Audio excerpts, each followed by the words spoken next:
Bine v-am găsit! Astăzi o să fac o prăjitură, profit cât mai sunt prune. Voi face dintr-un aluat de cozonac, o cremă de brânză de vaci și prune.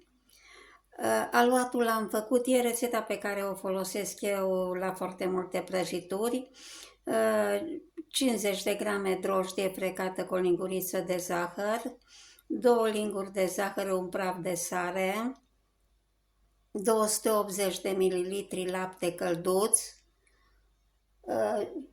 75 de grame unt,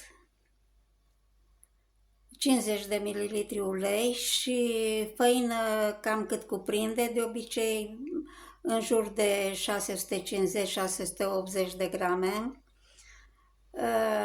Le-am frământat, le-am lăsat de obicei le fac în mașina de pâine, pun toate ingredientele în mașina de pâine și o las 10 minute la frământat, o las să crească și după aceea o pun pe planșetă ca să o folosesc.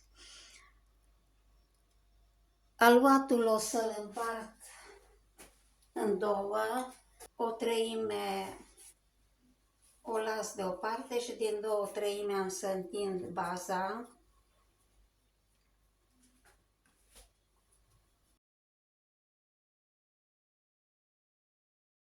Pun într-o tavă în care am pus hârtie de copt. Presar puțin griș peste aluat, pentru că voi pune prunele direct pe aluat. Pun puțin griș și fiecare prună o voi băga în griș.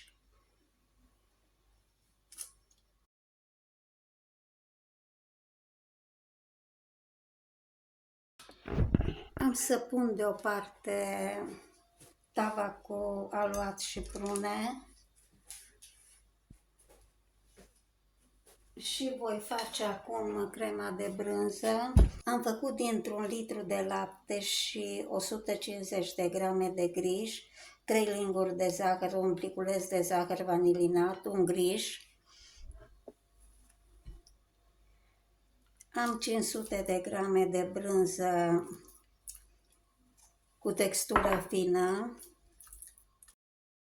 2 ouă întregi, mai pun 2 linguri de zahăr,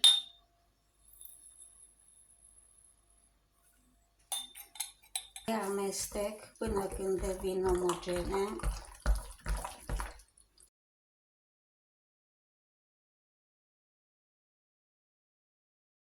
Voi răzui puțină lămâie, am un lămâi acasă care nu este tratat chimic. Lămâia pe care o găsiți în magazine nu este bună pentru a folosi coaja. E tratată cu diversi conservanți, între care unii sunt foarte nocivi.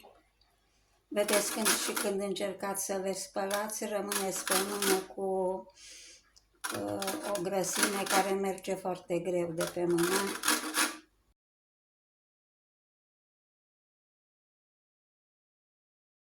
Trei linguri de griș,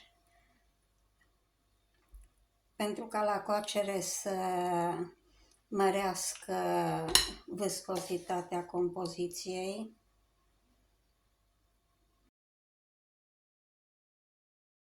Am tava și voi turna crema de brânză peste prune, apoi voi nivela.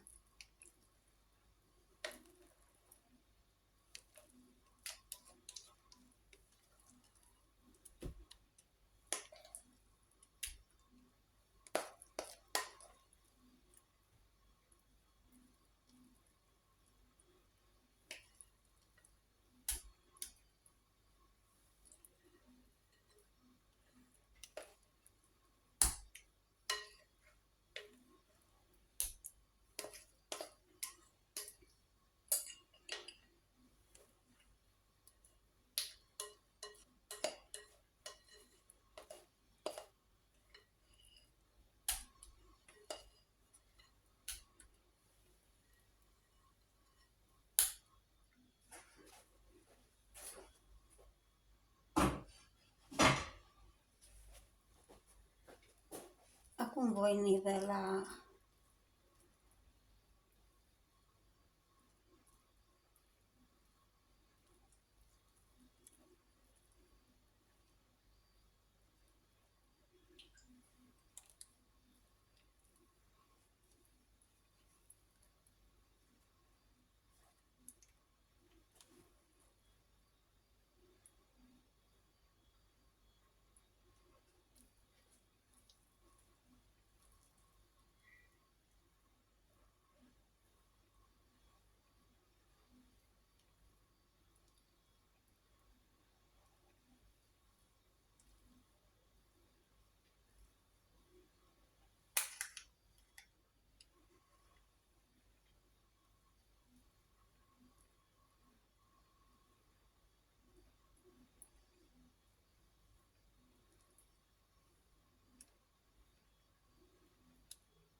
treimea de aluat care am reținut-o, am întins o foaie, am tăiat fâșii și am pus gratii peste crema de brânză.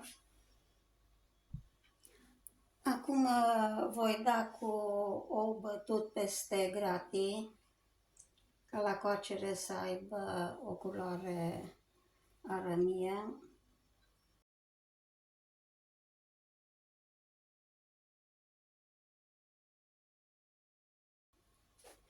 Acum voi pune tava la cuptor pentru 45 de minute la gradația 2 a aragazului.